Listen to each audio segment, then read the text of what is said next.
Dear viewers, the main goal of our channel is to pay tribute to all the people who are leaving this mortal world, and those who have achieved extraordinary success in life, and to highlight their success stories so that the new generation is inspired.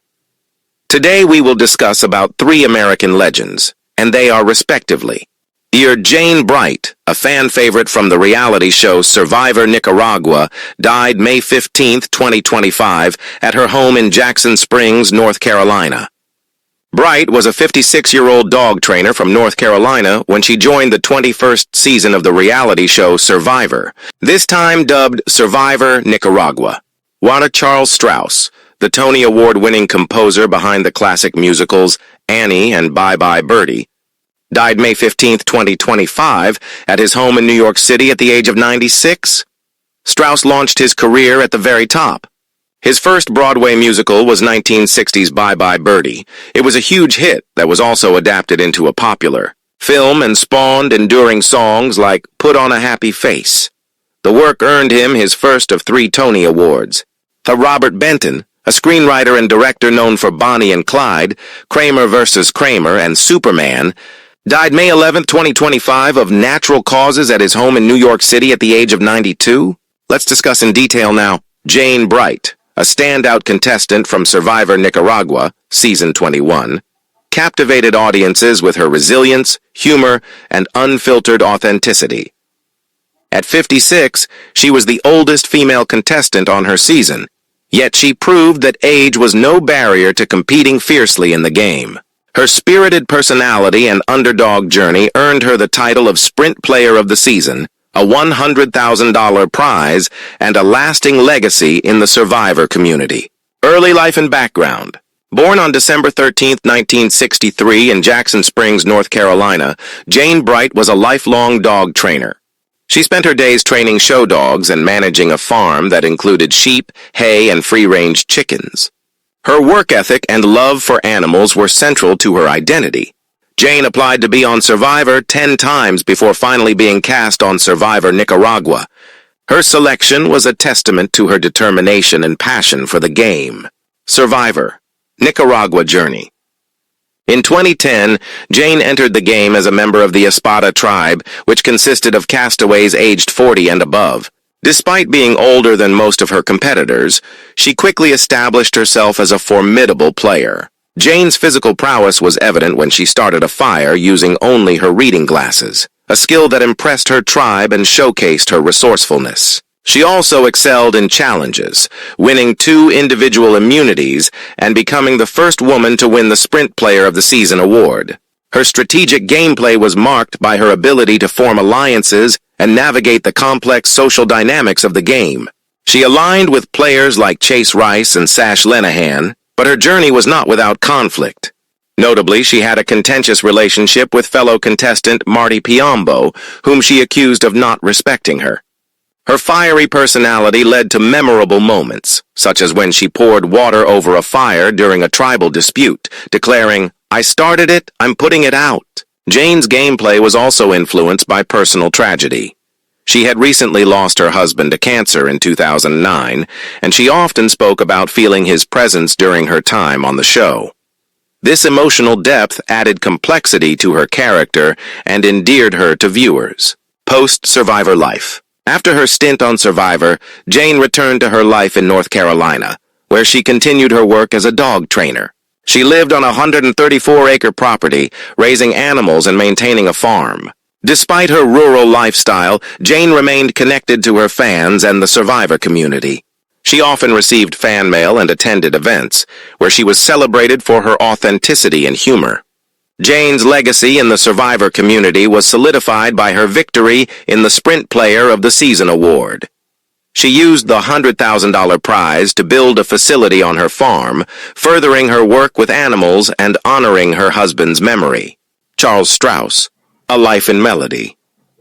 Charles Strouse, born on June 7, 1928 in New York City, is one of America's most prolific and enduring composers for the musical theater stage. With a career spanning over 6 decades, Strouse has created music that has left an indelible mark on Broadway and popular culture. His compositions, ranging from classic musicals to film scores and concert works, have earned him numerous accolades and cemented his legacy as a giant in American musical history. Early life and education.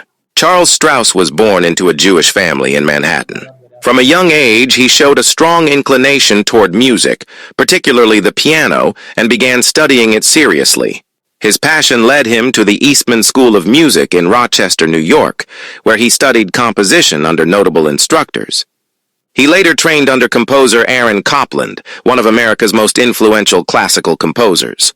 This formal background gave Strouse a strong foundation in classical music, which he would later integrate into his Broadway compositions, blending classical influences with jazz, pop, and contemporary styles. Breakthrough with Bye Birdie. Strauss's big break came in 1960 with the premiere of Bye Birdie, for which he composed the music, with lyrics by Lee Adams and a book by Michael Stewart.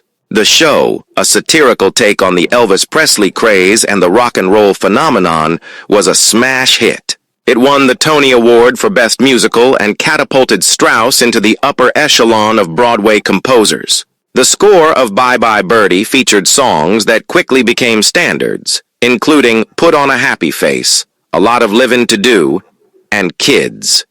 The show's youthful energy and clever humor struck a chord with audiences, and it became one of the first musicals to directly reflect the attitudes and culture of American teenagers. Continued success, All-American and Golden Boy. Following Bye Birdie, Strouse and Adams teamed up again for All-American, 1962. A musical that starred Ray Bolger and featured the classic song Once Upon a Time, which became a popular standard recorded by artists like Frank Sinatra and Tony Bennett. In 1964, Strouse composed the score for Golden Boy, a socially conscious musical that starred Sammy Davis Jr. and tackled issues of race and identity. With lyrics by Adams and a book by Clifford Odets and William Gibson, Golden Boy marked a shift toward more serious, dramatic content in Strous's work. The musical's jazz-infused score and Davis's star power made it a significant, if not uncontroversial, entry in Broadway history. Annie, a cultural phenomenon. Strous's most iconic and enduring work is undoubtedly Annie, 1977, written with lyricist Martin Charnin and librettist Thomas Meehan. Based on the Little Orphan Annie comic strip, the musical tells the story of a plucky young girl who escapes an orphanage and wins the heart of a billionaire during the Great Depression. Annie was a massive critical and commercial success. It ran for nearly 6 years on Broadway and won 7 Tony Awards, including Best Musical and Best Score. Its songs, especially Tomorrow, Maybe, and It's the Hard Knock Life, have become staples of musical theater and are instantly recognizable even to those unfamiliar with the full show. The success of Annie extended beyond the stage. It was adapted into multiple film versions, including the 1982 movie directed by John Huston and later remakes in 1999 and 2014. It's the Hard Knock Life even found new life in hip-hop when it was sampled by Jay-Z in his hit single of the same name. Film and television work. In addition to his Broadway career, Strouse composed music for films and television. His film work includes scores for Bonnie and Clyde, 1967, where he collaborated with lyricist Lee Adams, and There Was a Crooked Man, 1970, among others. Strouse also found success in television. He wrote the theme songs for several TV shows, including All in the E, with its memorable opening number, Those Were the Days, sung by Carol O'Connor and Gene Stapleton. The song's nostalgic and ironic tone perfectly captured the essence of the groundbreaking sitcom. Later Broadway work. Strouse continued to compose for Broadway throughout the 1980s and beyond. His later shows included Dance a Little Closer, 1983, written with Alan J. Lerner, and Rags, 1986, a powerful musical about Jewish immigrants in early 20th century America. Though not as commercially successful as his earlier work, Rags has gained a cult following and has been revised and revived in various forms. Other musicals included Nick and Nora, 1991, based on the popular detective characters from The Thin Man, and Annie Warbucks, 1993, a sequel to Annie. Though these productions faced mixed receptions, they demonstrated Strous's unwavering dedication to the musical theater form. Awards and recognition. Charles Strous's contributions to music and theater have been widely recognized. In addition to his Tony Awards, he has received 2 Grammy Awards, an Emmy Award, and induction into the Songwriters Hall of Fame. He was also awarded the ASCAP Richard Rogers Award for Lifetime Achievement in Musical Theater. In 2008, he published his memoir, Put on a Happy Face, a Broadway memoir, which offers insights into his creative process, collaborations, and the evolution of the musical theater industry. Personal life and legacy. Charles Strouse has remained active and engaged with music and education well into his later years. He has served as a mentor to younger composers and is a passionate advocate for arts education. Married to Barbara Simon, he is also a father and grandfather, and his personal life, like his professional one, has been filled with resilience, creativity, and dedication. Strous's music is characterized by its melodic inventiveness, emotional depth, and stylistic diversity. Whether composing show tunes that bring joy and laughter or tackling themes of injustice and perseverance, his work speaks to the human spirit in a uniquely American voice. Influence and cultural impact. Few composers have had the kind of impact Charles Strouse has had across so many facets of popular culture. His songs have been performed by some of the greatest entertainers in history, and his musicals continue to be performed by schools, amateur groups, and professional theaters worldwide. Through the optimism of Annie, the satire of Bye Birdie, and the pathos of Rags, Strouse has helped shape the sound of American musical theater.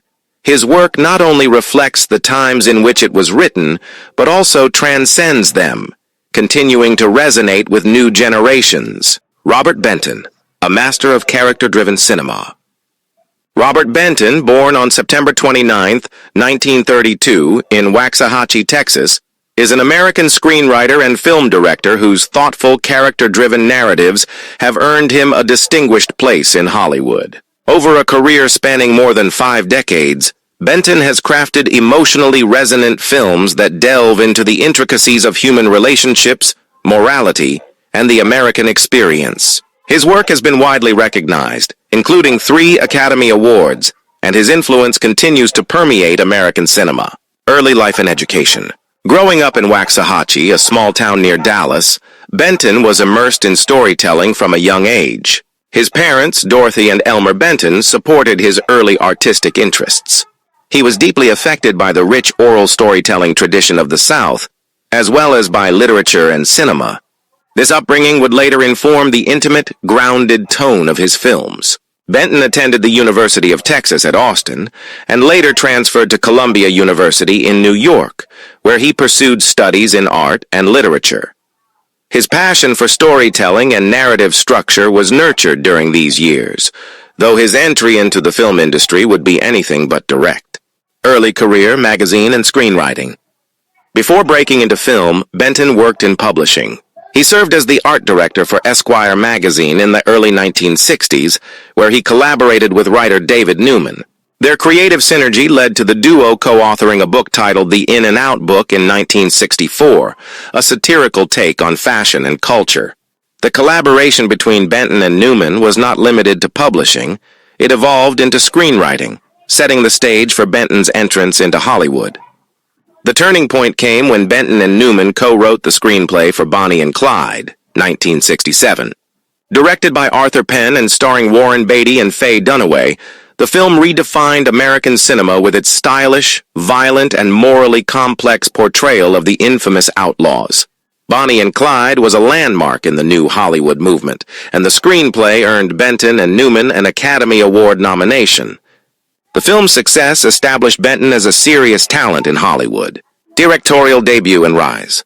Following his success as a screenwriter, Benton made his directorial debut with Bad Company, 1972, a revisionist western that explored the disillusionment of youth during the Civil War. Co-written with Newman, the film starred Jeff Bridges and was noted for its moral ambiguity and dark humor. Though not a commercial blockbuster, Bad Company was critically respected and marked Benton as a director with a distinctive voice. He followed with The Late Show, 1977, a neo-noir comedy starring Art Carney and Lily Tomlin.